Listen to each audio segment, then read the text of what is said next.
কইতাছে এডিসিতে তারা দখল করব, দিও না, দিও না।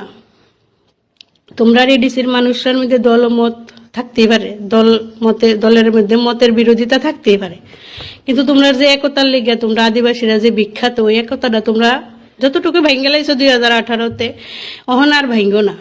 ওই একতাটা যদি একবারে ভাঙ্গে লাও, অখন তো মনে করো তোমরা রে জেলে দিতেছে না, আন্দোলন করতেছো জলের লেগা, কারেন্টের লেগা, কর্মর লেগা, শিক্ষার লেগা, স্বাস্থ্যের লেগে আন্দোলন করতে পারতেছো।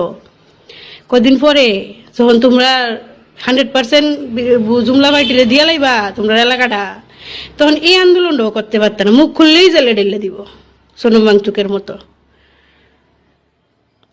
তাই নয়, একজন আদিবাসী এলাকার লোক যখন সুর পার্টি আইছিল, হেও প্রচার করে আনছিল সোনম ওয়াংচুক, তাই নিয়েও খুব প্রচার করে আনছিল, খুব সাপোর্ট করছিল, 100% সাপোর্টার, 100% তাইনের সাপোর্টেই বিজেপি আইছিল, মানে জুমলা পার্টি।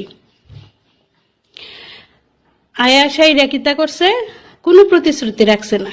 মেইন প্রতিশ্রুতি যেটা দিছিল তারারে 6 শিডিউল দিব।